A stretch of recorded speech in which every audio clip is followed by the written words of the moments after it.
David Eichholt found batteries and his smoke detector. You got about 6 months. It'll come back on in about 6 months.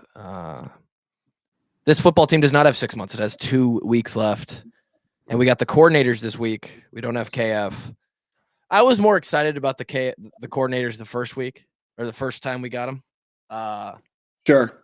It might be because I just worked out before this podcast, but the excitement and energy is not there for me today like it was the first time. I'm still excited to talk about what we got from Woods, Parker, and Lester, but yeah, just sort of a different vibe now. 6-4 for the Hawks and underperforming expectations.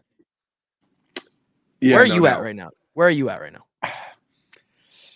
Without trying to sound like over the top, but you know me, Tyler, I keep it real. I think this is one of the more disappointing seasons in the Ferentz era.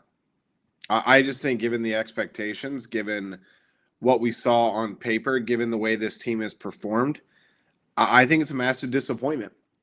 And there are a lot of ways I think we could have saw the way this season was going to unfold. And again, there's 2 weeks left. It's still worth noting. They still want your support. Obviously, I'm still going to be writing about it.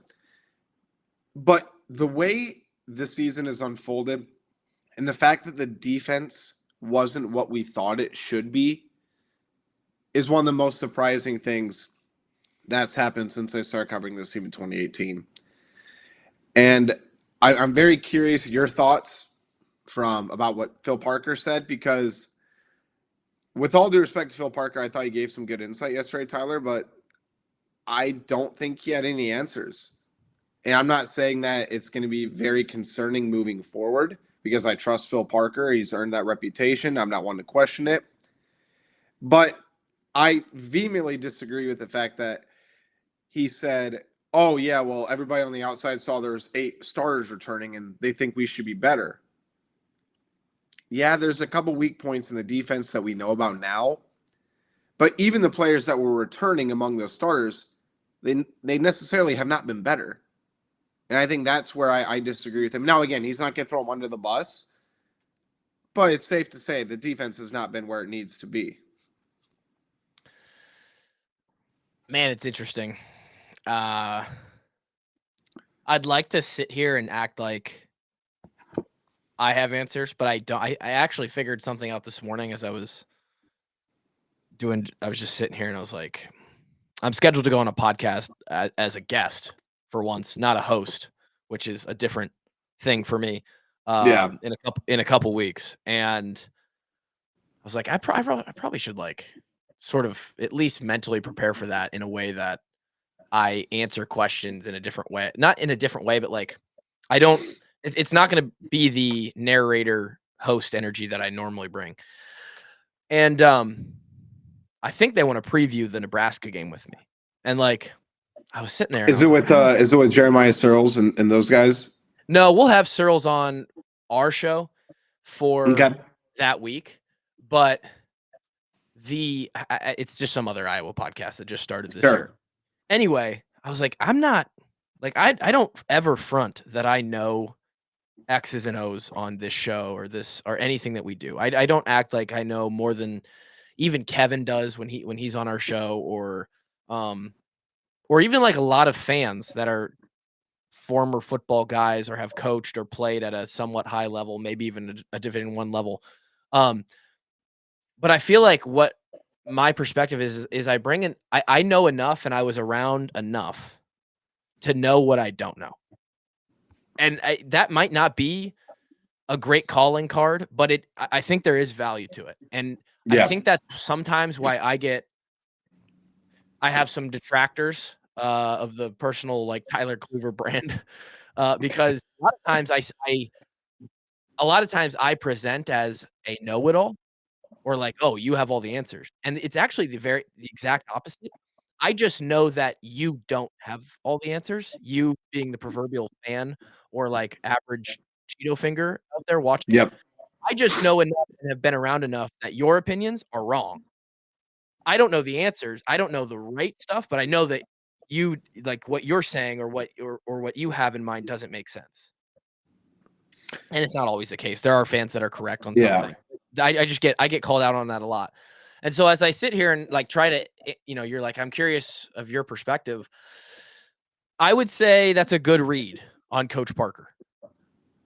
I think the biggest, and this is just a tangent, but I think the biggest BS thing that he said, which is just like, it's so smooth. I literally put so smooth on the note here, was they asked if where Jay Higgins' injury was at and his situation and if he was going to be back. And he's like, oh, yeah, I don't really know about. Bud, he's like, dude, yeah, coach. He's the quarterback of your defense. He's like, he's the best linebacker in America. I'm pretty sure you know where he's at injury wise and like the chances of him playing or not. But he just coach answered it and was like, didn't want to get into injury timelines or anything, and it was perfect. And I was like, okay, here we go. And we did get a little bit in that sense. We got a little bit more of a guarded Parker than we did the first time around this year. And probably expectedly so when your defense has gone out and done what it's done since that point. Just really, really bad showings at, I wouldn't even say Ohio State. Offense set them up turnover-wise for a really bad game. Nonetheless, and that's before you even Plus, they were great in the first half. They only gave up a touchdown. Like, Iowa was in position to make a couple plays to win that game. Now, again, we know what the final score was, but you can't tell me that Iowa was not in the game. Now, I never thought Iowa was going to win. But they set them up to have a chance if one or two crazy things happen. Yeah, when you take into consideration the fact that you're playing a top 5 team in Ohio State, you're at their place, and you played the first half like you did, like that really wasn't a bad defensive performance. But the UCLA and Michigan State games are just sort of unexplainable, and I understand where he's coming from when he says, we've got 8 starters back. We don't, but it still is a struggle every day, and it is, right? I think sometimes people overinflate the not the ability, the influence or the power of, we have something like that. Like, we have 8 returning starters. They should all be so much better. Like, it will make our defense heads and shoulders better. It's like really everything you're talking about in a Division I football program in a sports organization, like even a year later, guys are just marginally getting better. Occasionally you'll see someone break out, right? But if all 8 of those guys are just marginally better, then the defense is a little bit better. It's not like you get 8 guys back and all of a sudden you're like, okay, well now this defense is unstoppable. No one can score on them. Clearly, that's I don't think that was ever the case. And the way I've always tried to phrase it heading into the season is they don't even need to be as good as last season. They need to be just slightly worse. They don't need to be a top 3 or top 5 defense. If Iowa maintained a top 12 defense with this offense, now again, special teams, I think there are obviously some inconsistency issues. I still love Reese Dakin. I think he's going to have it figured out next year. Did not have his best game. And Levar Woods defended him yesterday when he was asked about the ups and downs. And I asked about him. A couple others did as well. But he just said, look, I love Tory Taylor. I love the little dig he took at the Bears, too. That made me pretty happy as a Packers fan. That was funny. Yeah. I loved it. But he just said, look, I don't remember Tory Taylor dropping 4 punts inside the 6-yard line and a half during his time. And I'm like, that's fair. Reese has been great in some games. Yeah.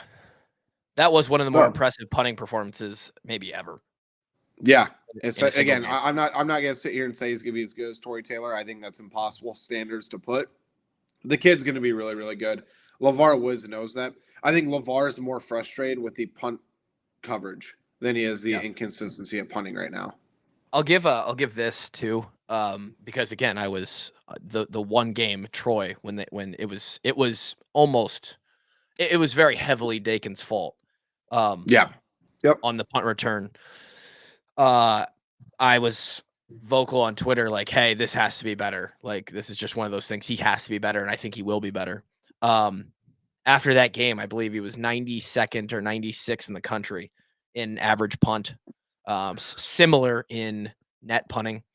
And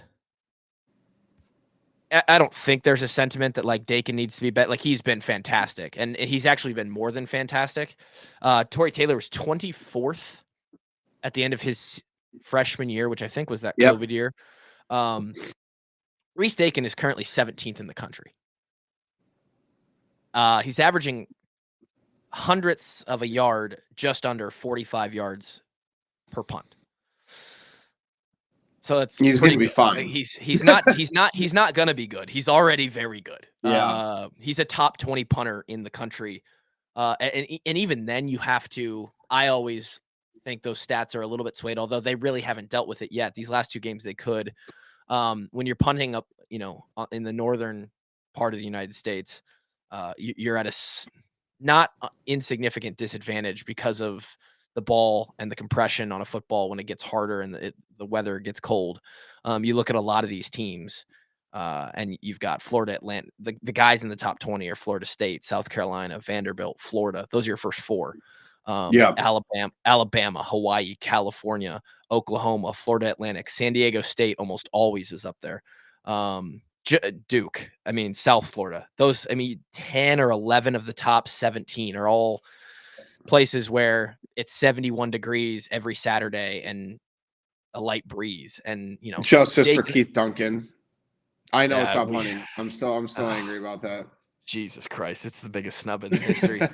Anyway, I love how Torrey talks shit too about the. Oh yeah, he was only punt in warm weather. Very open about it, but it really does matter. Anyway, that's just sort of to close the loop on how well Dakin has done basically since that Troy return. Yeah. The one against Northwestern, I was at a baby shower and half engaged at that point in the game when they returned that thing. That was not on Reese. No, I don't think it was either. They should have made the tackle. They had 2 people collapse in on them. They both missed the tackle. Once you split the 2 defenders, dodged an arm tackle, he was gone. Everybody knew he was gone once he dodged that 3rd tackle.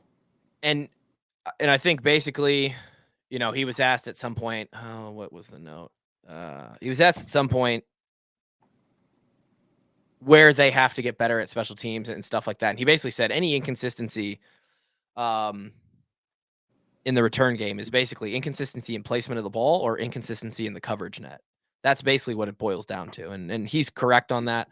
I'd have to go back and see it. Sometimes people just make a great play, but special teams, for the most part, if we just kind of wrap up because a lot of the questions were about Reese and we wrap up the Woods part of this coordinator availability is they're fine. I'm actually they're going to be.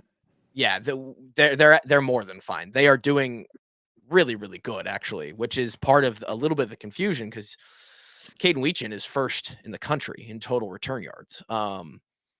Their coverage teams are very good. The punting be a huge boost if they end up getting Weechin for another year because he does have that extra year of eligibility. That'd be great. Kicking, Drew's missed 3. They're all beyond 50, and they've all been just right there.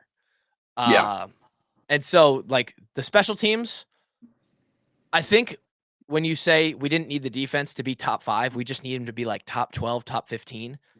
That similar fall off to we've had the most elite special teams in the country. I think we've actually gotten a acceptable fall off for this year in the special teams. If you had to somehow quantify it, I think we're still a top 10 special teams unit, punt return, kick return, and field goals in the country. We're fine. I think as far as consistency goes, they consistently get stops, they consistently make the plays. The only 2 major lapses as far as the punt and kick were the 2 punt return touchdowns. But you rarely see somebody go break off an 18 to 20 yarder consistently. It's either they're stopped very early or they break through. But yeah, then you look around the country, it's very obvious Iowa's still in the upper echelon of special teams. But you're right. I think that's a very fair point because, again, when it comes down to this season and really just evaluating it, it does not rely on one unit. But I'll tell you, it's not the offense's fault this season. No, they are where they're at. And this kind of swings us back around to Parker and him not having an answer for why they haven't been quite as good. I don't either. In short, and I start to wonder if. And I heard it might have been Chris Williams on the Iowa Everywhere podcast, or maybe it was Hassel. Somebody brought up the fact that they thought this year the absence of Torrey Taylor and Cooper Dejean specifically, like if there was ever a time where you were going to miss one player, those two guys were going to carry more weight than most players do when they leave and go on to the next level. And like we just said, we just went over why I don't think we're actually missing Torrey that much. I was gonna say I think it's more Cooper than anything else. But and even there's such an advantage when you have a guy that locks down half the field. And I was gonna say, and I talked about Weechin. Weechin's been fine in the return game. He's not Cooper Dejean, but nobody is. I mean, Cooper almost house won on Thursday Night Football last week, or on this past weekend. Really thought he had it too. He's a dog. Eagles. He's a fan favorite in Philly right now. Oh, Philadelphia fans are starting to figure out. Oh my God, we've got a dude. Just like Iowa wasn't wrong. Yeah. Nonetheless, there is that glaring sort of hole of we don't have him on defense, and I don't know if I'm starting to maybe put more weight into, maybe the fact that and not just how good he was at football and his skill, but the presence. I think that there's potentially. This sounds really hyperbolic. I think Iowa State, with that play where I believe it was Higgins, what's his name? We caught it over the middle, then took it to the right sideline and got downfield. It was the play that Jay Higgins said he needed to get more of a body on him, and then he ran right past Xavier Wampa. Yeah. Yep. 70, 80-yard touchdown bomb. 1 yard drive, or one play drive. I think that there's not a 0% factor of reputation and presence when it comes to a defense or certain players. I think Iowa has held that presence. And I think when Beck threw that ball down the middle against Iowa and everybody was like, oh shit. I think he cracked the armor a little bit.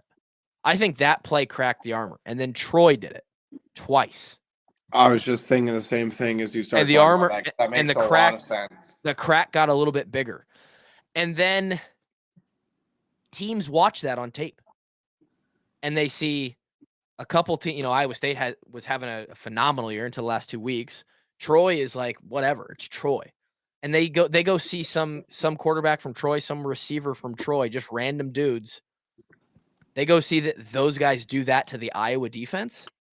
Now their perception is, oh, we're not scared of these guys. There actually is gaps. There is holes. There's things we can take advantage of. And maybe that breeds just enough confidence across all 11 guys of an opposing offense that it's going into a week of film prep and practice. And hey, we've got the Iowa defense this week. Maybe this year there's just not that press. Like last year, they're looking at that tape saying, ooh, we can't go with Cooper. That makes things tough. This year, I think they might look at Jermari and say, we got to be careful of him, but we can pretty much attack anywhere we want to in this defense. And they're not going to be able to stop us like they usually do. And and that's a really sort of specific, one narrow-minded path to maybe describing somehow how this defense has slipped a little bit. But it could just be presence. It could just be a confidence of opposing teams saying, we're going to challenge you. We're going to come after you like we haven't before. Because the way that Michigan State ran the ball on us, the way that UCLA ran the ball on us, 109th and 117th in the country are those two rushing attacks. By the way, I was wrong about UCLA. Before last week, UCLA was dead last in the country in rushing offense. It might even be UCLA might. I said they were last in the Big Ten, but they're dead last. They were dead last in the country. Shoot, I'll just check it right now. The guy TJ Harden, who had 125 yards against Iowa, had not had more than 55 rushing yards in a game this entire season before that. UCLA is 127th after their massive breakout game against Iowa last week. Yeah.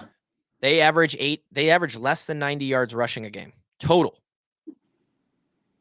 Michigan State, not much better, 109th. They average 117 yards, and both of those offenses made Iowa look like a D2 team.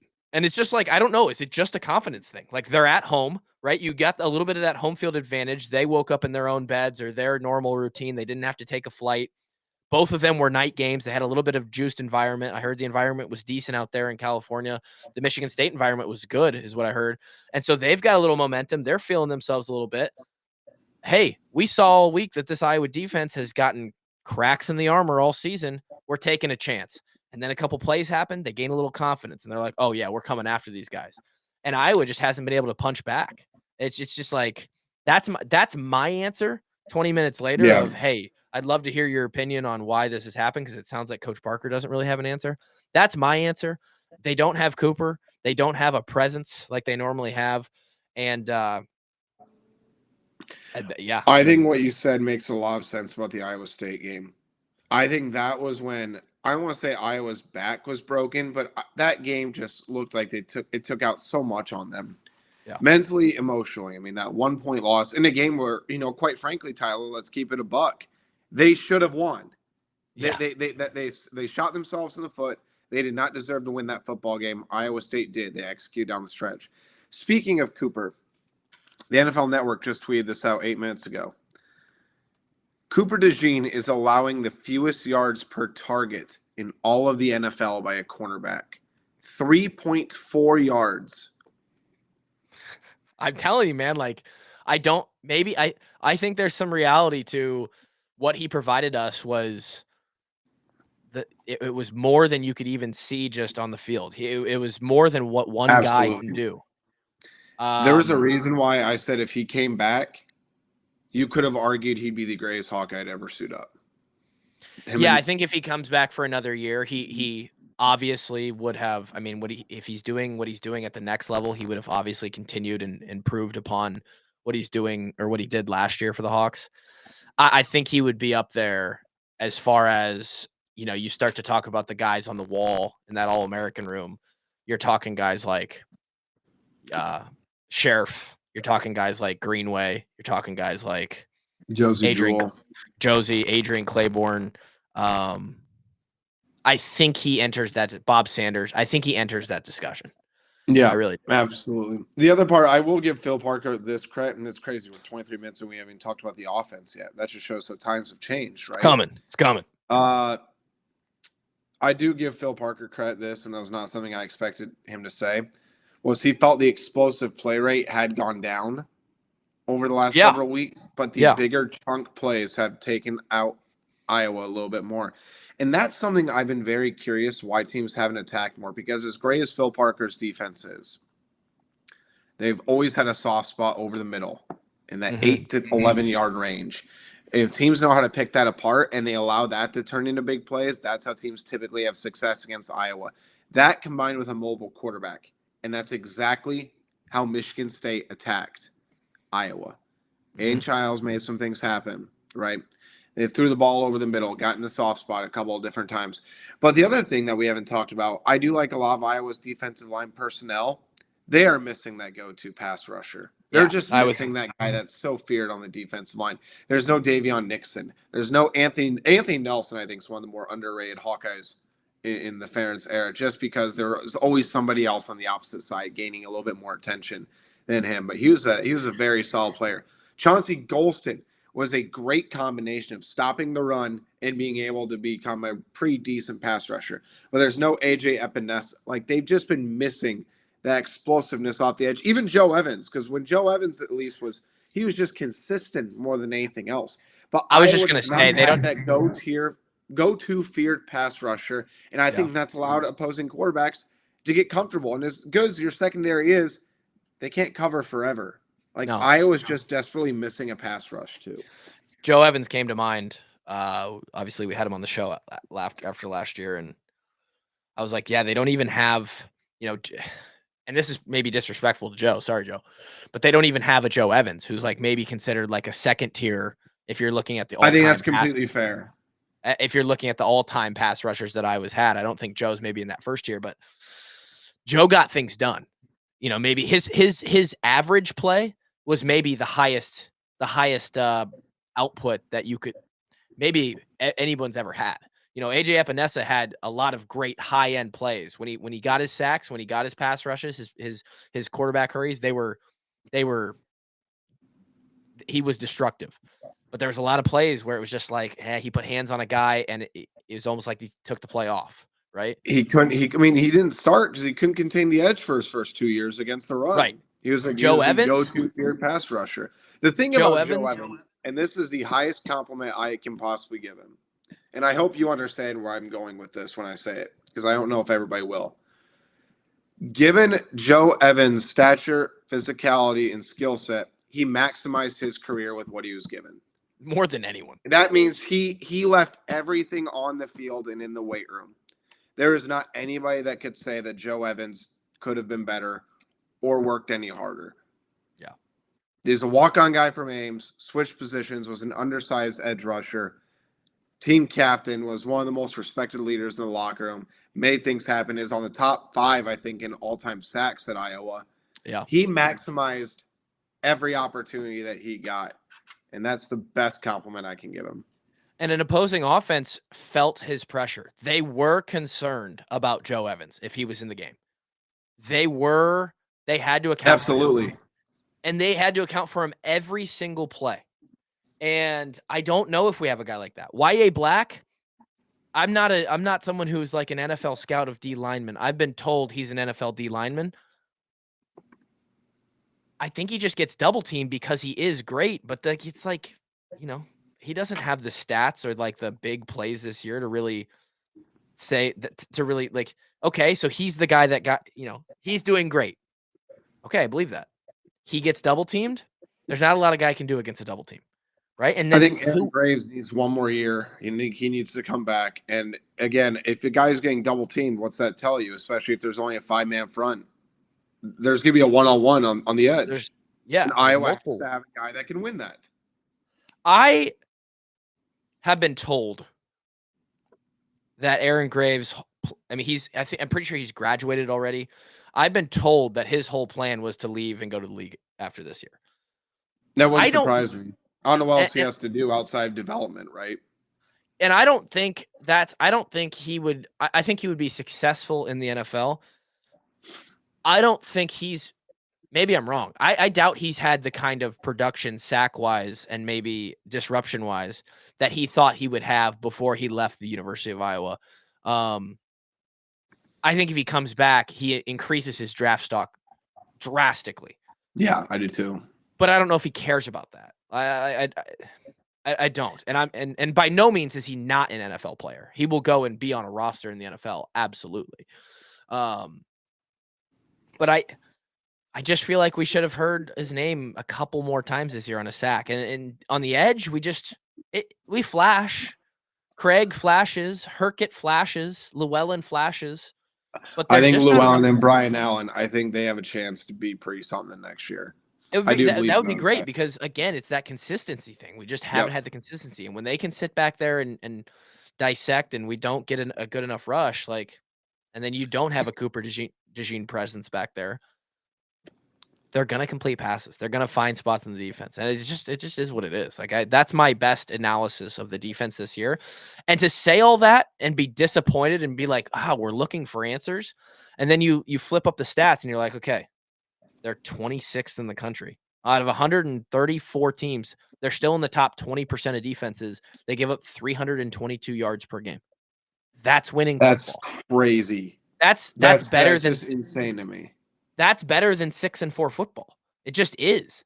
And so then you look back and you're like, okay, well, the offense could be better, actually. It's just this team hasn't really found and again, this isn't something you can quantify or sit down and be like, hey, this is the formula. But this team specifically did not find the right formulas this year to win ball games or win as much ball games as they potentially could have. And the thing I will say really quick about Aaron Graves, just so people don't think I'm trying to make him, try to push him to come back to Iowa or anything like that. I'm pushing him to come back. Aaron, please come back. That's fine. You can. I understand why. I do think he's going to be a hell of a player regardless. The kid's a dog. I mean, he is an absolute machine. I want to be fair to him from this stance. I understand why if he wants to go to the league. I haven't really talked about it because I'm doing 3 different sports: women's basketball, men's basketball, signing days coming up today as well. We'll have stuff at HawkeyeInsider.com. Shameless plug. But Aaron Graves has a degree. He stepped on Iowa's campus with an associate's degree. Yeah. He is an outstanding dude. Like a great locker room presence, a good player, a good leader, and a really good kid. Just small town Iowa, worked his tail off. If he wants to go to the league and he doesn't want to come back for another year, I don't think there's a wrong decision here, because I'm not going to sit here and like advise the kid to come back when I know regardless he's an NFL player and he's already got the academics and everything as a backdrop. So I do think Kelvin Bell and Jay Neiman are really hoping and pushing for him to come back another year, because I think he could be that defensive line leader that they're going to need. But I understand why if he wants to go to the next level. But yeah, again, Tyler, we are 31 minutes into this. We haven't talked about the quarterback. We haven't talked about the offense.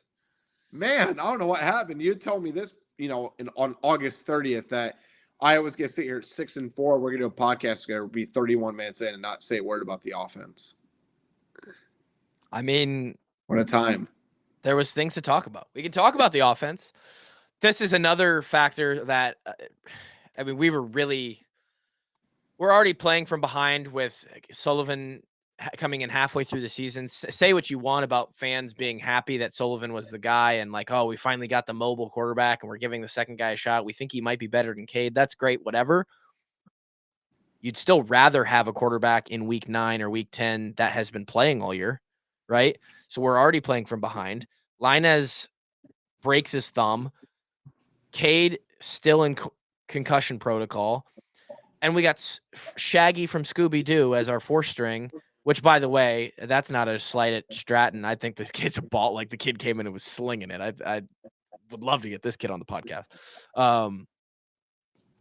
We're just kind of playing from behind. Like, we're just we're trying to find rhythm. And then Sullivan goes out and he's trying to be aggressive. And Lester sort of talked about it when they asked, like, hey, did you tell him like to not run it as much, try and be a little bit more cautious with the quarterback situation? And he goes out there and he gets hammered a couple times. Like, and they put a target on him. They were trying to make him feel some type of way. And again, that's the right thing to do. I'm not saying as they should, but they made him feel every single one of those hits. Absolutely. And Lester was asked, like, and he gave a great stove analogy. He's like, when you have a kid and you tell him, like, hey, don't touch the stove. Don't touch it. Don't touch it. It's hot. Okay. And then they put their hand back out and they touch it again. Don't touch the stove. It's hot. You're going to get burnt. And eventually they have to learn the hard way and they have to get burnt. And that he opened up a little bit about Brendan and like how he came off the field and like they sort of were having a realization moment of like, hey man, like there's got to be a balance here. And I loved how he talked about the 3 phases of quarterback play. That was really good stuff. This is nothing against Brian, and this could just be because Brian never gave answers. I've got a pretty good feeling, and again, nothing against Brian. Brian didn't play quarterback. Probably not our best pick for quarterback coach. He talked about the 3 phases of playing quarterback. 1, can you drop back in rhythm, throw on time? 2, can you buy time in the pocket and create something when the route tree isn't perfect and you're not directly on your timing? And 3, then can you be mobile and create outside of the pocket? And how he broke that down and how he's teaching that to the quarterbacks and how that's the thought process. And he talked about how Brendan was basically 1 and 3 and he completely skipped over 2. And if he would have just been a little bit more settled in, he could have created inside the pocket, let some throws develop. Yep. And just the way he talks about the mistakes and the things that guys are doing wrong, but it's never in a derogatory way or like a casting guys out sort of way. It's like, hey, we have a lot to work on. I talked to him about this. Like we're talking about getting better, improving, practice, all this stuff. I don't know if we had that in Brian. I think people should be. This is another topic, but I think people should be psyched about Tim Lester as far as off the field development and bringing certain guys in at the quarterback position. Absolutely. I mean, you even listen to him evaluate quarterbacks, or he's asked about how he evaluates quarterbacks. Are you a natural thrower? Or we have to force feed you, or can you naturally throw the ball? 2, footwork. Yeah. Just footwork in the pocket. And 3 is obviously mobility and athleticism. Now, it was kind of funny. He said, we don't want to play backyard football. And I was just the same thing you opened up a can of worms with that phrase. He did. But at the same time, as much as that maybe like triggers a Hawkeye fan, because what KF or Brian said, whatever, it's true. You're like, if you plan on playing backyard football, there's not a lot of consistency in that. You can't really build from that. It's all just ad lib. And so that makes sense. He understands just what it takes to play college football quarterback. He knows how to evaluate them. He knows how to develop them. Like, I'm a big fan of 2025 commit Jimmy Sullivan. Sean's actually going to go watch him play in the state tournament this Friday, but he's got just a different sense of athleticism. It seems like a perfect glove kind of fit for Tim Lester. But you know what I was very impressed with? And I tell you, I love that they gave us access to Tim Lester again, because I think this all ties in together, right? I love 2 things. 1, he was so brutally honest about the passing game. Did not mince words. That was very refreshing. He said it's getting better, but we're still far away from it. Yeah, go ahead. You got the quote. I'd like to use the word terrible. He's like, I don't want to use the wrong word here, but I'd like to use the word terrible. We need to throw the ball to win. Cheer, that's the archangel singing in every Iowa fan's ear. Yeah. Right? It's like an epiphany. It's like entering a new era. It's like walking through a portal into a different sort of Iowa football. But I think he's exactly right. I think he's very encouraged about what he sees in the wide receiver room. I like Reese Vanderzee. Jacob Gill looks like he could be the steal of the entire transfer portal haul, and maybe just super under the radar. First 100-yard performance by a wide receiver, I think, since 2021. Keep that in mind. 2021. So that's big. But the other thing that stood out to me, we need to evaluate the transfer, use the transfer portal. We're looking at every single position. And you know what that told me? Hell yeah, we're looking for a quarterback in the portal. Yeah. That's exactly what that told me. But every position, every year. That open about it is the exact mentality you need if you're coaching college football in 2024, 2025. I think it sucks to sit here in the middle of the season or towards the end of the season and say, hey, got to be excited for the future. But go back to when he was hired and people were pissed that we didn't get the Duke guy. And they're like, oh, we hired the wrong guy. Like, yeah, who said that? A lot of people. I think I couldn't. No, I personally said it too. Oh, did you really? I was a Kevin Johns guy. And to be fair, good chance he probably works out and people love him too.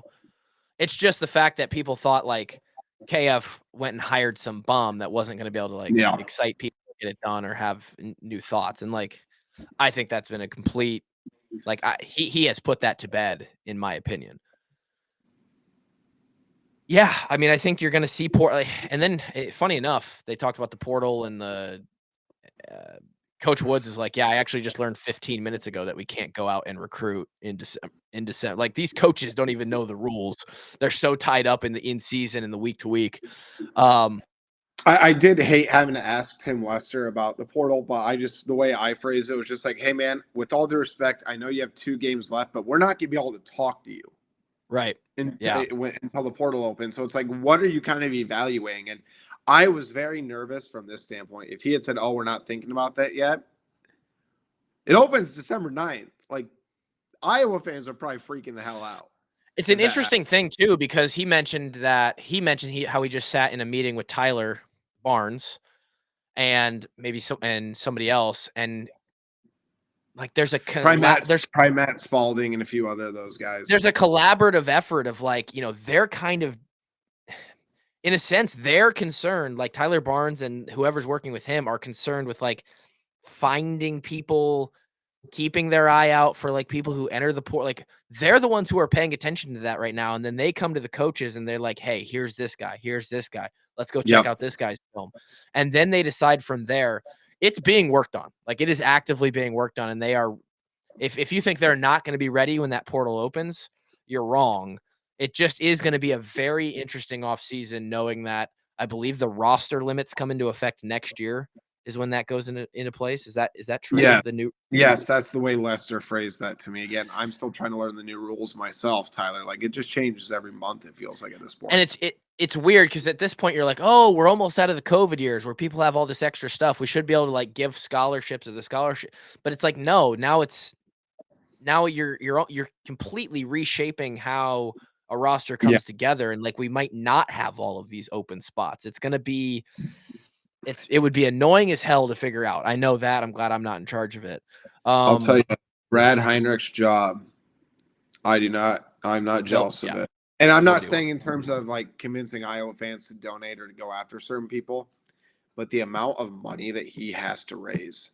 Stupid. I'm telling you right now, Iowa does not. I think Brendan Sullivan, this again, we don't know what's going to happen with the quarterback. And that was something we need to touch on too.